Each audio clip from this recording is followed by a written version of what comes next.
Jumbo. On Mind, Body and Soul, beating stress with an ancient tradition.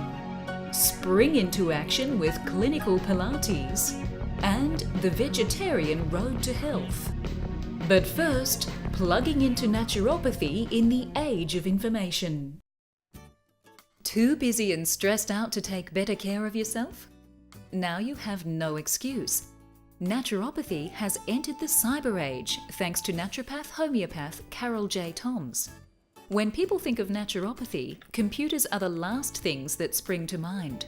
But Carol wakes up every morning and checks her email to see if there's anybody out there needing her help, which she delivers to them online. Carol says there are many people who would love to visit a naturopath, but who can't for various reasons. People are run into the ground these days and just can't find the time. So Carol came up with this innovative way to put naturopathy within easy reach of everyone. A patient can consult one-on-one with Carol over the net in her cyber clinic or do a basic self-health assessment using Carol's questionnaire. Carol recommends medicines to online patients, and these are available for purchase via mail order.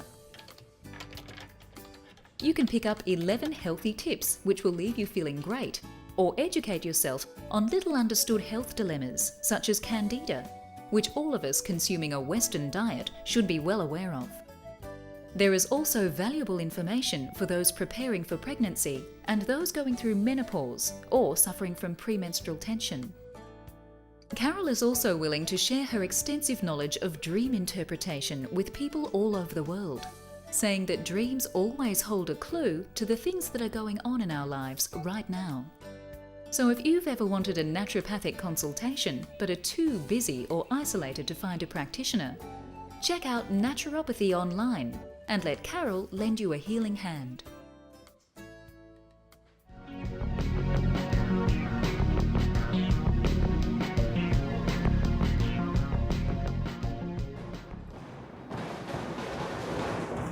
You've heard of laughter groups. Now it seems people are getting together in the community in healing circles of a different sort.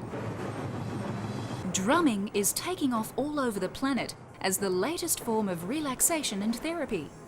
And some hardcore scientific studies are providing backup to this time-honoured tradition. Drumming has existed in indigenous cultures around the planet for thousands of years. Cultures in North, Central and South America, the Caribbean, Africa, Australia and Asia have all used drumming in community events and rituals, and most importantly, in healing.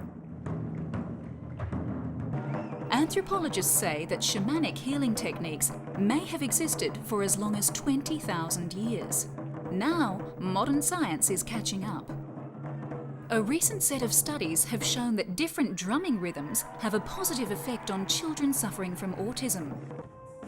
The children aged between 6 and 12 years showed signs of immediate calming when subjected to specific rhythms, the calmness lasting up to a good 6 hours. The more frequently the children listened to the drumming during the 8-week study, the more effective it was. 3 times a week was needed to see sustained results. So, how does it work?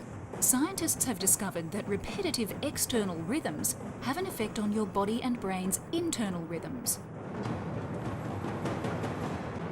You can encourage your brain to move into a stress-free theta or alpha brainwave pattern just by listening to the beat of a drum. 4 beats per second will have you meditating as deeply as the Dalai Lama in no time. Different rhythms have different effects on emotions, pain levels, nervous system function, and organ function. Cancer patients are using drumming in some medical centres throughout the US as it boosts the immune system. The last thing you'd want to do when you have a bad headache is listen to loud noise, but ironically, drumming can eliminate migraines too. And viruses run for cover at the sound of a beating drum. So if you have an illness to beat, as well as taking your medication, why not grab your rhythm sticks and ride the waves to wellness? Join your local drum circle.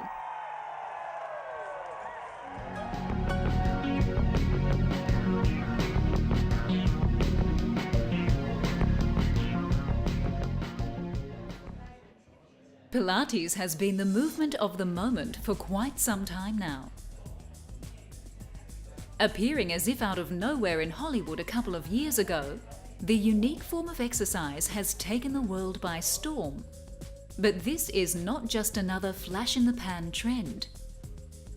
Actually, Pilates has been around for over 80 years. Joseph Pilates devised the exercise regime using stretches and springs to help rehabilitate people injured in World War I.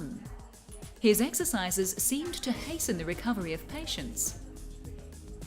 Today, Pilates is making its way back into the rehabilitation arena. These young physiotherapists are being taught a revised form of Pilates.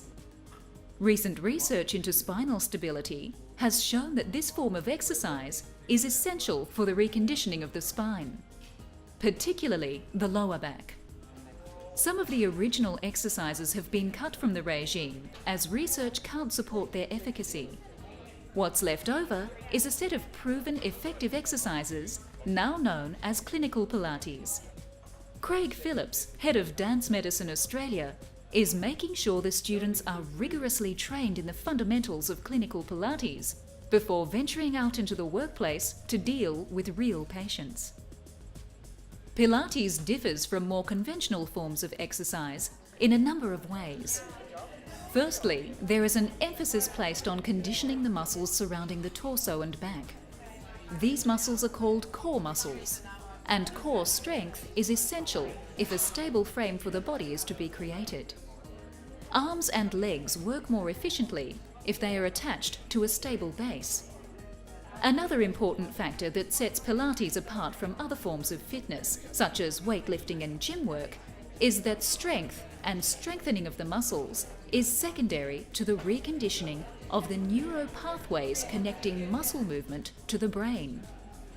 Research has shown that due to injuries, the body employs cheat mechanisms to cope with the strain placed on certain muscles.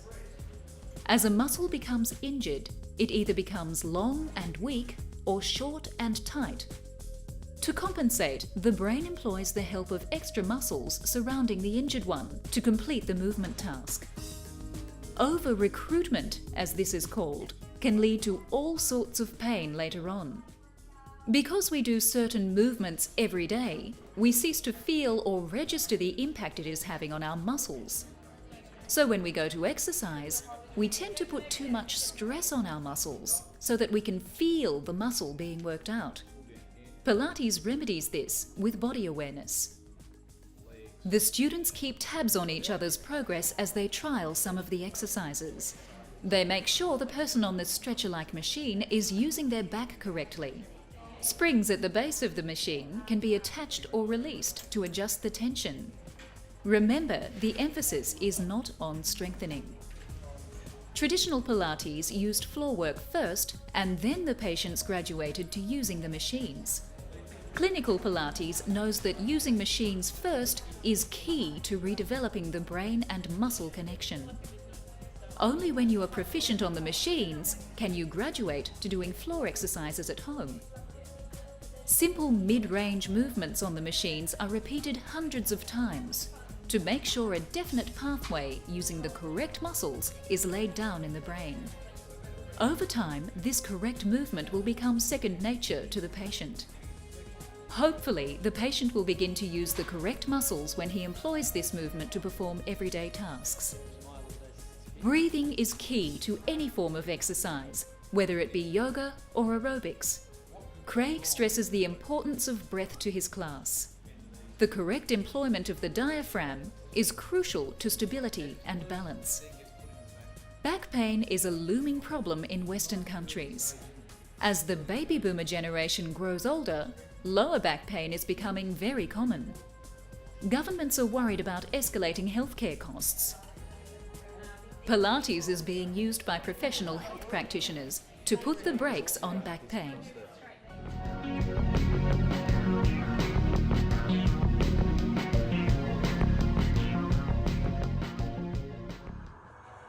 It seems there is beauty and brains in the world of vegetarianism.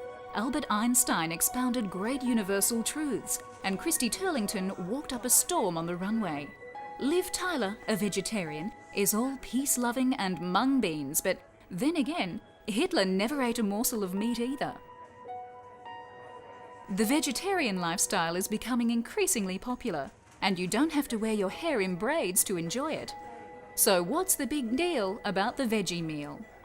It appears those of us stuck to the meat menu are at higher risk of obesity, coronary artery disease, hypertension, diabetes mellitus, and lung and colon cancer. If that's not enough to tear you away from the divine taste of bovine, many vegos argue animal rights, environmental issues, and world hunger as good enough reasons to forego the fowl and forget the fish. Obviously it's a compassionate lifestyle, it's good for animals, it's good for animal welfare, it's also very good for human health as well. Vegetarians have a reduced risk of premature mortality or dying early from cancer and heart disease. They're the two major killers in the West, and vegetarians reduce their risk by 40% from cancer and 30% reduced risk of premature mortality from heart disease. But what about nutrition? It is possible to get all of your essential amino acids, in other words, all the materials you need to rebuild your cells with, from plants. But you must be hyper-vigilant about eating a wide variety all day, every day. Vegos need to take particular care of their iron and calcium intake, and may also need more zinc, vitamin D, and B12. Vegetarianism is a complicated business and needs to be done well on a daily basis.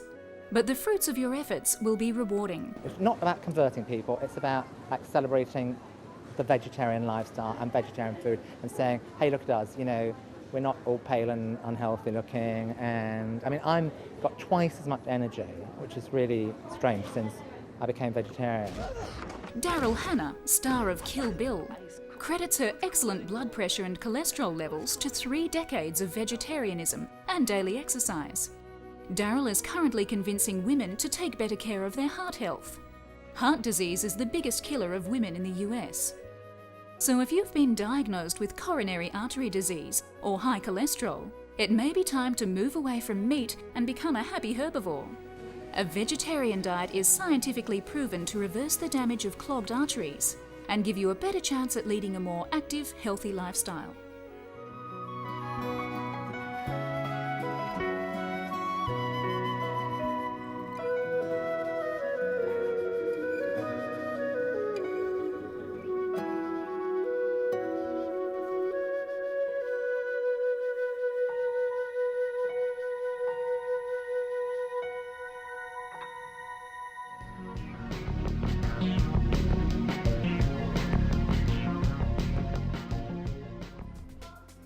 Why waste hours at the gym exercising all your muscle groups individually when there is a faster way to get results and burn copious calories? Rowing has been the sport of choice among the upper class for 2,000 years, ever since the Greeks invented the long oar and threw their paddles away. Now rowing is enjoyed by all as a super efficient way to get fit. Just ask Frenchwoman Maud Fontenoy as she embarks on a grueling 8,000-kilometre rowing expedition from Peru to Tahiti. Rowing is unique to other sports in that it works almost every muscle group in the body all at once. So Maud will have to stock up on food for the journey because this form of exercise makes you ravenous, burning an intense 1,035 calories per hour. What makes this sport so unique among other high-intensity workouts is its low impact on joints. But special care must be taken with your rowing technique. Keeping the back straight as you lean forward and keeping the hands and arms low are key to staving off injury. People with light asthma may benefit from a light row as it conditions the breathing accessory muscles. But of course, all that leaning and stretching should be avoided if you're pregnant or have back, neck or shoulder pain. And such a rigorous workout as this should be avoided if you have a heart problem, needless to say. But for the rest of us, rowing can tone us up and condition our cardiovascular system with a mere half hour a day. And half an hour a day will do me fine. Maud's journey across the Pacific will take her a lonesome 5 months to complete. Never mind the aching muscles. That would be one heck of a mental workout.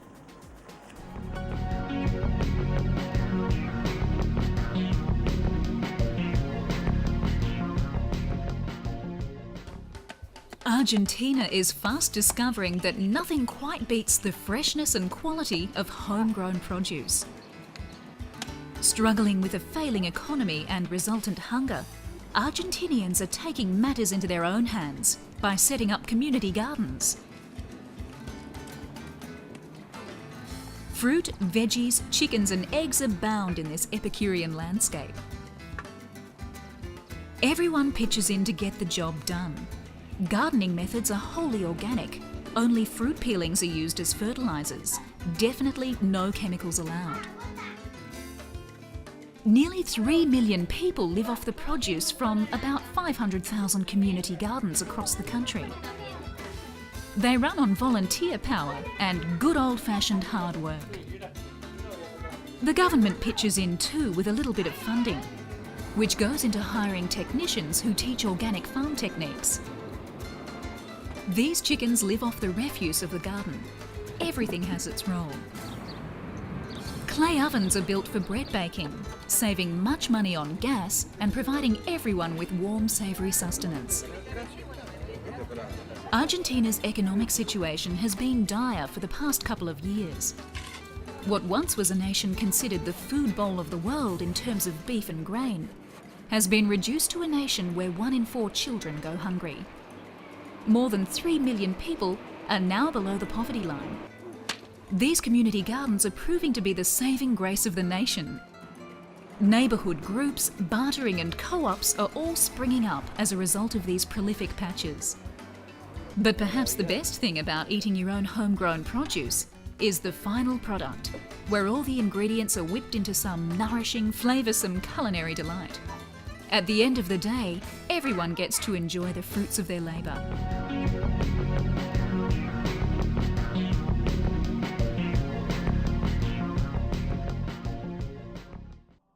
Recycling is great for the environment, right?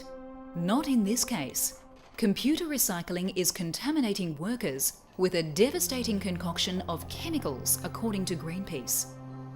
No, when a computer dies, it doesn't go to that big computer graveyard in the sky.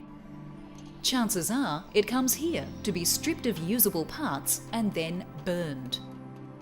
Hundreds of tons of useless computer waste are dumped here from all over the world every year. Unfortunately, the poor workers, including children, inhale noxious lead, mercury and cadmium fumes. Burning red eyes are a common complaint, but that's the least of the health dangers according to experts.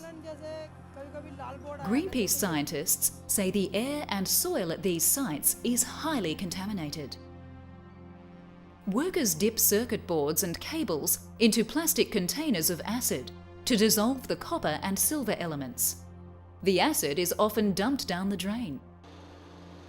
Old computer monitors are coated with lead powder and labelled reconditioned on the second-hand market. The workers are indeed dealing with deadly substances. Heavy metals can be toxic to the nervous system and retard the intelligence of growing children. There is also a cumulative danger for the kidneys over time. Greenpeace says the computer industry needs to look at ways of taking back responsibility of recycling its products and start using eco-friendly materials to build PCs and corporate machines. The planned obsolescence of new models, which become redundant not long after they hit the market, is another contributing factor to the large amounts of computer garbage taking over the planet. Speedy communication and convenience at the cost of good health and a clean planet? That does not compute.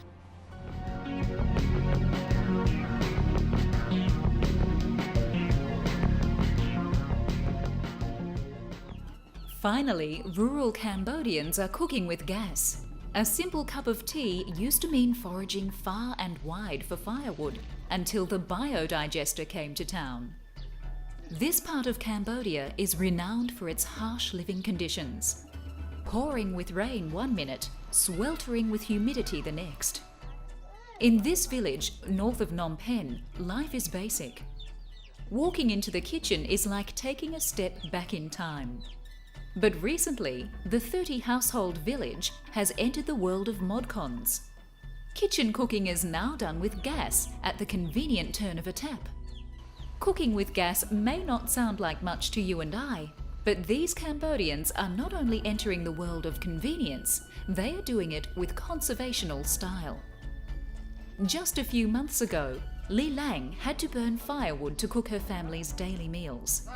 Unfortunately, wood for burning has become such a scarce resource in rural Cambodia that Li Lang would have to walk 17 kilometres foraging for fuel. To return home empty-handed meant having to raid her family's savings to buy charcoal. Gas on tap is a welcome change for Li Lang. But it's where the gas comes from that is the true marvel. The family's livestock are at the bottom of it all.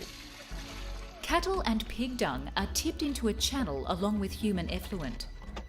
It's mixed with water and stirred. Then the raw material is placed into a 10-metre long plastic digester tube that's sunk into a trench. Waste plus water plus heat produces gas. The methane gas is siphoned off via a PVC pipe and makes its way to the village houses, where it's stored in a big plastic reservoir. Sounds like a rather smelly way to cook dinner, but in actual fact, the gas is completely odourless. The non-governmental organisation behind the new Clean Fuel initiative is intent on making rural Cambodians self-sufficient in the installation process and maintenance of the systems. Not only are clean air and convenience byproducts of the biogas system, but the leftover effluent makes excellent manure for growing vegetables. The biogas systems are extremely cost-efficient to set up. $100 is all that's needed. An Australian aid organisation is providing funding for the Biodigester initiative.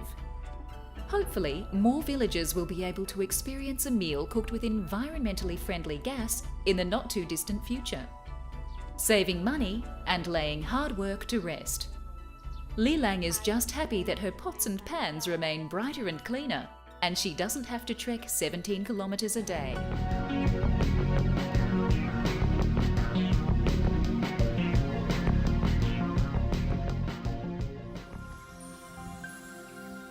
Join us again on Mind, Body and Soul as we discover more paths to health and happiness. But for now, Dominique gives us some food for thought. Take a moment right now to become conscious of your breath. Don't alter your breath in any way. Just notice the breath moving in and out of your body right now.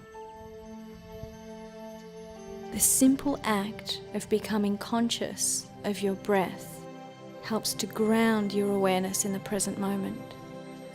Feel the shift in yourself as you bring your attention from the outside to the inside.